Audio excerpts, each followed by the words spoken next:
한 여성이 보육원에서 만난 소년을 자신의 아들처럼 키웠습니다. 하지만 법적으로는 남남이었던 두 사람. 여성은 소년을 지키기 위해 충격적인 결정을 내립니다. 바로 혼인신고. 세상에서는 다정한 모자로 알려졌지만 법적으로는 부부였던 두 사람의 이야기. 그리고 여성이 갑자기 떠나야 했던 슬픈 이유. 오늘은 진정한 가족의 의미를 보여준 감동적인 이야기를 들려드립니다. 은희는 40대 중반의 여성으로 평범한 회사원이었습니다. 결혼도 하지 않고 혼자 살아왔지만 외롭지 않았습니다. 주말마다 지역 보육원에서 봉사활동을 했기 때문입니다. 아이들과 함께 시간을 보내는 것이 은희에게는 가장 큰 기쁨이었습니다.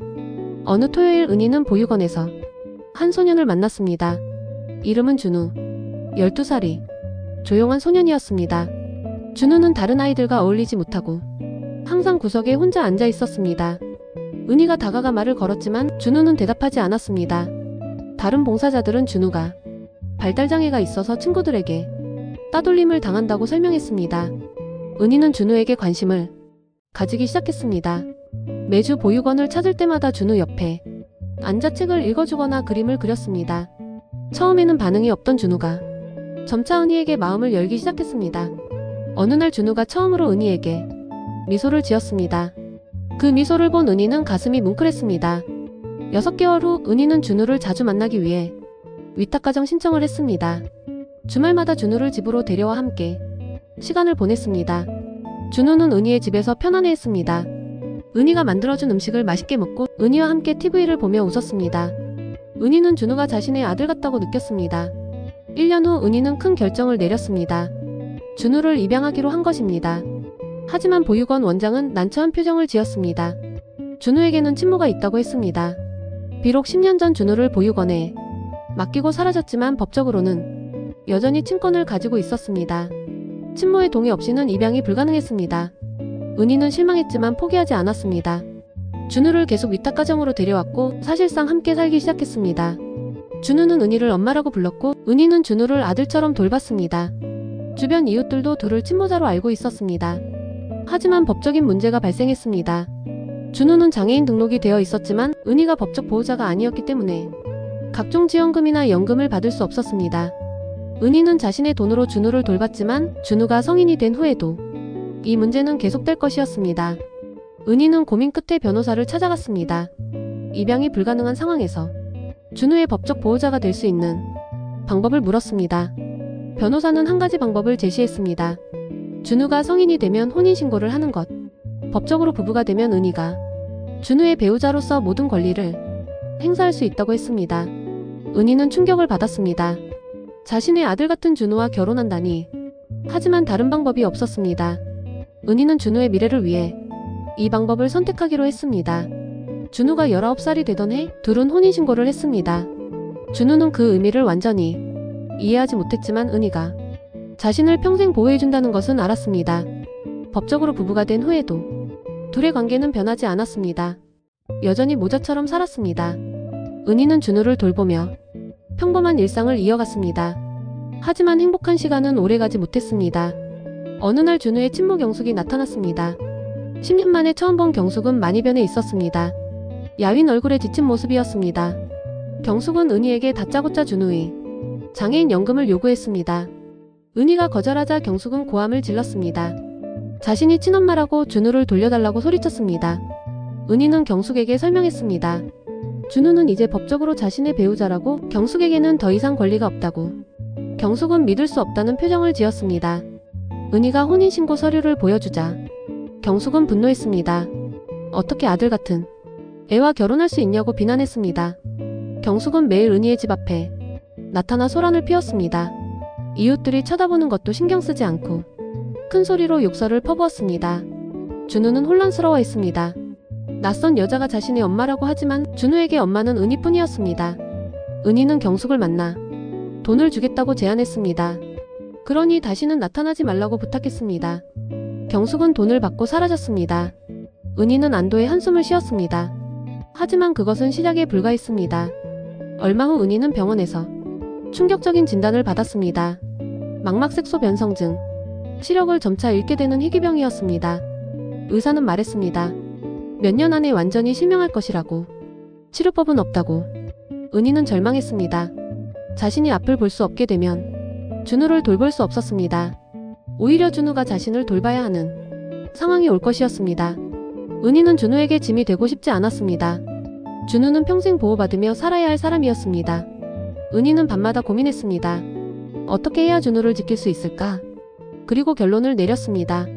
자신이 사라지는 것, 준우 곁을 떠나는 것, 그것만이 준우를 위한 길이라고 생각했습니다. 은희는 준우의 미래를 준비하기 시작했습니다. 장애인 연금을 연금 형식으로 받을 수 있는 금융상품에 가입했습니다. 준우가 평생 안정적인 수입을 받을 수 있도록 했습니다. 또한 준우가 생활할 수 있는 장애인 그룹홈을 알아봤습니다. 전문가들이 준우를 돌볼 수 있는 곳이었습니다. 모든 준비를 마친 은희는 준우에게 말했습니다. 자신이 떠나야 한다고. 준우와 자신은 이제 남남이라고. 준우는 이해하지 못했습니다. 왜 엄마가 자신을 떠나려 하는지.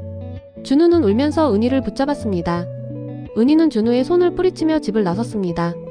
은희는 경숙을 다시 만났습니다. 그리고 혼인 무효 소송 서류를 건넸습니다.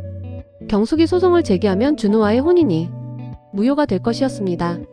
그러면 준우는 다시 경숙이 친권 아래 들어가게 됩니다. 은희는 경숙에게 부탁했습니다. 준우를 그룹홈에 맡겨달라고.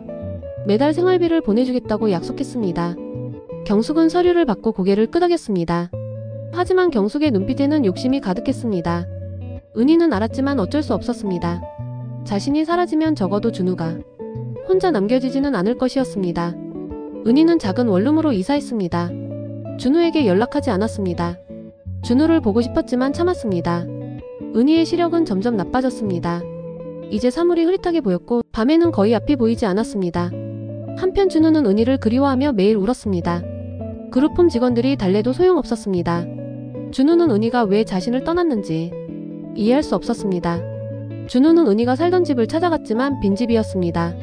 어느 날 준우는 은희가 다니던 병원을 우연히 지나가게 되었습니다. 그리고 병원 게시판에서 망막색소 변성증에 대한 안내문을 보았습니다. 준우는 직감적으로 알았습니다. 은희가 아프다는 것을, 그래서 자신을 떠났다는 것을.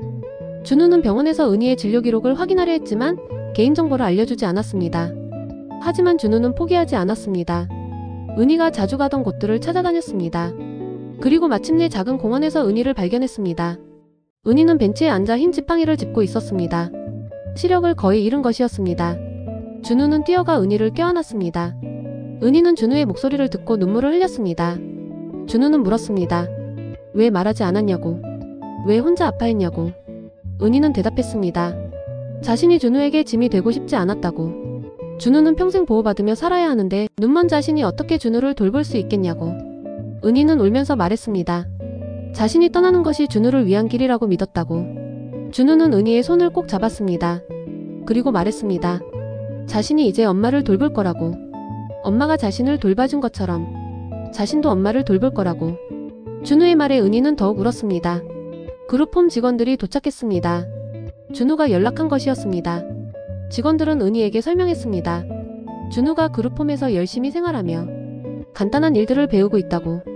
준우는 이제 혼자서도 많은 것을 할 수 있게 되었다고. 그리고 준우가 매일 은희를 그리워했다고 말했습니다. 직원들은 제안했습니다. 은희도 그룹홈 근처로 이사오라고. 그러면 준우와 함께 생활할 수 있다고. 그룹홈에는 장애인뿐만 아니라 보호자들을 위한 지원 프로그램도 있다고 설명했습니다. 시각장애인을 위한 서비스도 받을 수 있다고 했습니다. 은희는 망설였습니다. 하지만 준우가 간절하게 부탁했습니다. 엄마 함께 살고 싶다고. 은희는 결국 고개를 끄덕였습니다. 준우는 환하게 웃었습니다. 몇 주 후 은희는 그룹홈 근처로 이사했습니다. 준우는 매일 은희를 찾아왔습니다. 은희의 손을 잡고 산책을 하고 함께 식사를 했습니다. 은희는 시력을 거의 잃었지만 준우의 목소리를 듣는 것만으로도 행복했습니다. 준우는 그룹홈에서 배운 것들을 은희에게 보여주었습니다. 간단한 요리를 만들고 빨래를 개고 청소를 했습니다. 은희는 준우가 성장한 모습에 놀랐습니다. 준우는 더 이상 보호만 받아야 하는 아이가 아니었습니다. 어느 날 준우는 은희에게 말했습니다. 엄마가 자신에게 가르쳐준 것이 있다고. 사랑은 포기하지 않는 거라고. 은희가 자신을 포기하지 않았던 것처럼 자신도 엄마를 포기하지 않을 거라고. 은희는 준우를 꼭 안았습니다. 세월이 흘렀습니다. 은희는 완전히 실명했지만 준우와 함께 평화롭게 살았습니다. 준우는 그룹홈에서 다른 장애인들을 돕는 일을 하게 되었습니다. 준우의 따뜻한 마음이 다른 사람들에게도 전해졌습니다. 경숙은 다시 나타나지 않았습니다. 혼인 무효 소송도 제기하지 않았습니다. 아마도 양심이 남아있었던 것 같았습니다. 법적으로 은희와 준우는 여전히 부부였지만 둘에게 그것은 중요하지 않았습니다. 중요한 것은 서로를 사랑하고 돌보는 것이었습니다. 이 이야기는 우리에게 가족의 진정한 의미를 가르쳐줍니다. 가족은 혈연이 아니라 사랑으로 만들어집니다. 은희는 준우를 위해 모든 것을 포기할 준비가 되어 있었고 준우는 은희를 위해 성장했습니다. 두 사람은 서로에게 가장 소중한 가족이었습니다. 오늘 이야기는 여기까지입니다. 진정한 사랑과 희생이 무엇인지 보여준 은희와 준우의 이야기였습니다. 시청해주셔서 감사합니다.